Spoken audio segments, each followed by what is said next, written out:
অঞ্জনা রান্নাঘরে ওয়েলকাম। আজকে করব পনিরের একটা রেসিপি। পনির আর মটরশুঁটি দিয়ে রুটিতেও খাওয়া যাবে বা ভাতেও খাওয়া যাবে।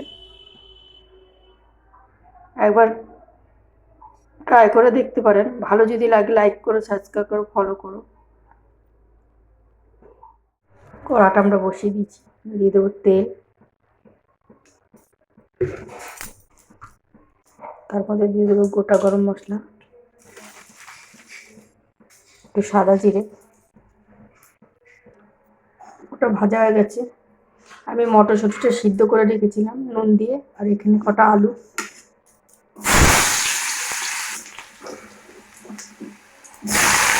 আমরা এই তরকারিটাতে হলুদ ব্যবহার করবো না।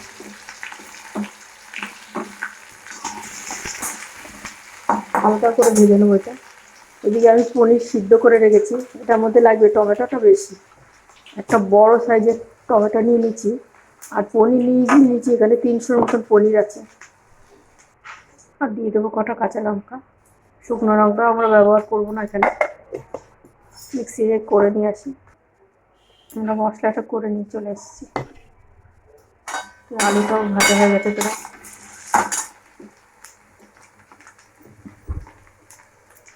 মশলাটা আমরা দিয়ে দেবো,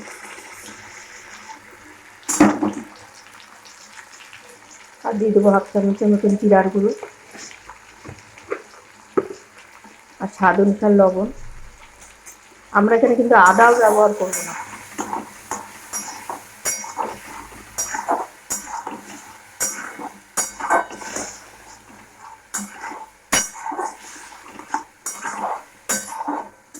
দিয়ে দেবো বাকি মিক্সিংয়ের ধোয়া জলটাও দিয়ে দেবো।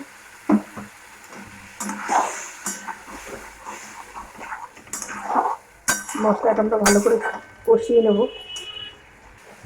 দিয়ে দেবো একটু মিষ্টি, অল্প। কেউ চিনিও দিতে পারেন। আমি দিলাম একটা বাতাসা গুঁড়ে।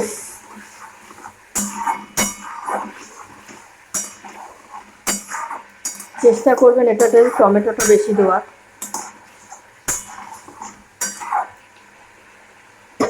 এবার দিয়ে দেবো মটরশুঁটিগুলো।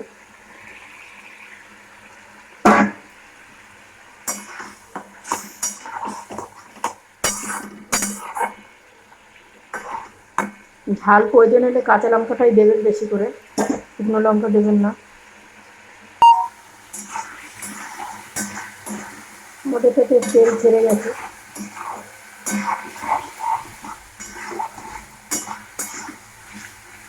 তাও একটু কাঁচা গন্ধ আছে, আমরা আর একটু কষিয়ে নেব।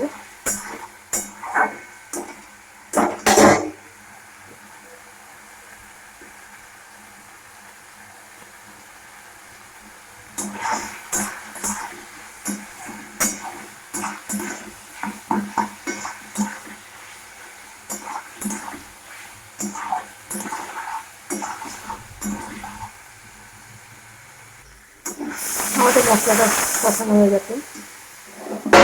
এই যে পনিরটা সিদ্ধ করেছি রেখেছিলাম, সেই জলটা আমরা দেবো।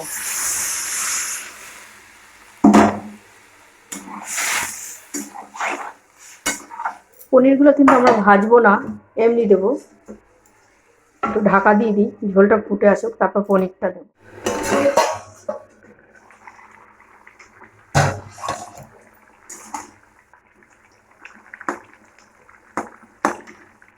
ঝোলটাও ফুটে গেছে, আলুটাও সিদ্ধ হয়ে গেছে। দিয়ে দেবো পনিরগুলো।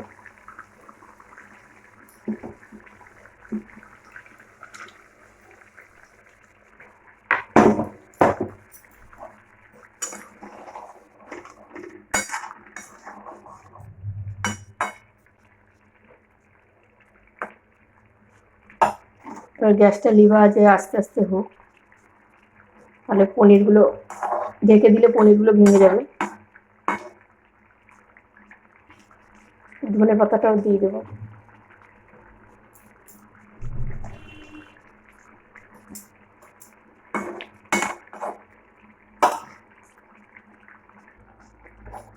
রান্নাটা আমাদের কমপ্লিট।